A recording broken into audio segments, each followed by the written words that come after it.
You're here because you want to get past the headlines, Yeah. right? To really understand the deeper story without getting lost in the noise. Exactly. So today, we're doing just that. We're taking a deep dive into something pretty significant happening down in Brazil, government transparency, specifically looking at the current administration, President Lula's government. Yeah, and we've got some interesting material to work with. It's mainly based on a video, one that has commentary but also pulls in actual news clips. Right. And our goal here, our sort of mission for this dive, is to really unpack what this stuff tells us about government transparency today, especially, when you hold it up against past promises. And past practices, too. It really brings up that core question, doesn't it? You hear these big campaign promises, especially on something like transparency. Yeah. Can you actually, trust them when someone's in power? It's the perennial question. Okay, so diving in, what jumps out right away is this whole issue of restricted access. The current government seems to be facing some heat for putting secrecy orders on various documents. That's the central point, yeah. And what's getting a lot of attention is the Ministry of Management. They've apparently restricted access to agreements, deals made with states, cities, even NGOs. NGOs, too? No. Yeah, and that surprised some people, definitely, given how much openness was talked about during the campaign. It does seem like a bit of a turnaround. I mean, our sources point back to 2022. Lula was campaigning, and he was really critical of Bolsonaro, the president at the time. He was. Specifically about Bolsonaro using 100-year secrecy rules on documents.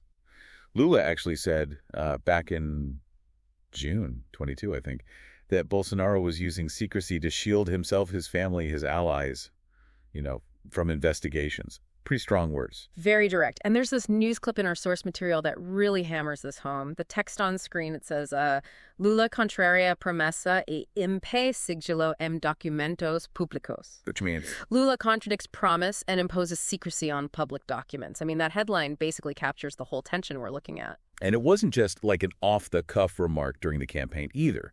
Lula's actual government plan from 2022, it explicitly said they wanted to, quote, reopen the government, restore transparency, and ensure compliance with the Access to Information Law, the LAI. That's right, the LAI, which is, the bedrock law for citizens keeping an eye on the government. Absolutely. And he didn't stop there. Even after getting elected in May 2023, Lula himself is quoted saying, without transparency, there is no democracy. Really stressing how vital that LAI is. Yeah, he did. So when you see these restrictions popping up now, well, you naturally start asking, okay, what's the reason? What's the thinking here? Right. Which brings us to the official explanation. The Ministry of Management, they've put it out there that these secrecy moves are needed to protect personal data. Okay. And they've apparently pointed to a legal opinion from the AGU, that's the Attorney General's office, to back this up. But here's where it gets really interesting.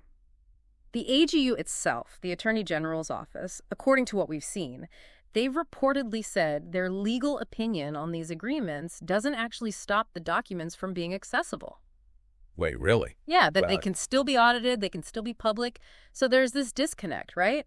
If the government's own top lawyers think they can be public, why clamp down? That is the key question, isn't it? And there's a commentator in the video, Ricardo Dias, who makes a really strong point about this. What's his take?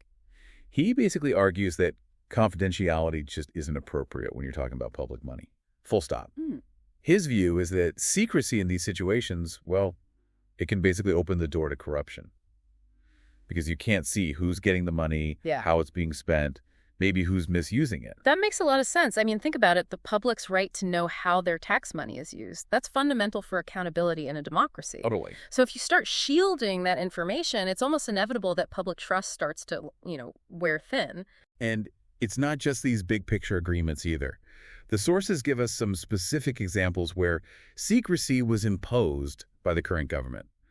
Like the First Lady's official schedule. Oh, yeah, I remember that. Wasn't it released later, though? It was, yeah, eventually.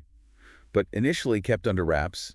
And then there were things like spending on the presidential helicopter. Right, and even food costs at the Alvarado Palace, the presidential residence. Now, look, you could argue about whether every single grocery bill needs to be public. Sure.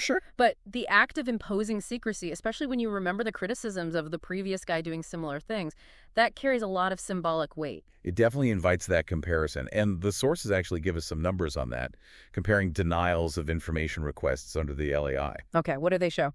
Well, for Bolsonaro's first 2 years, The reports say about 19% of LAI requests were denied. 19%. Yeah, 19, okay. And for Lula's current term, the first 2 years. The figure cited is around 16.5%. So slightly lower, Yeah. 16.5 versus 19. Yeah, a bit lower. But still, a pretty significant chunk of requests for public information getting turned down. And as the analysis pointed out, that difference, while technically an improvement, might seem, well, smaller than expected given how central transparency was supposed to be this time around. Exactly. Which loops back to the commentator, Ricardo Dias. He sounded really skeptical, quite frankly, about whether the administration would actually deliver on those big transparency promises. What was his main worry? He voiced this concern that if you hide the details now, which companies get contracts, the specifics of agreements, it kind of creates a situation where later on maybe that data just disappears. And really claimed to be lost or something? Yeah, or unrecoverable, effectively making it impossible to ever really check what happened down the line. Which is a serious concern. And the bottom line, the main critique coming through in these sources is that blocking access like this just fundamentally clashes with democratic principles. Absolutely. The whole idea that citizens have a right to know what their government is up to, especially with public money, it's just core to how a healthy democracy is supposed to work. So if we try to sort of pull this all together. Yeah, let's synthesize.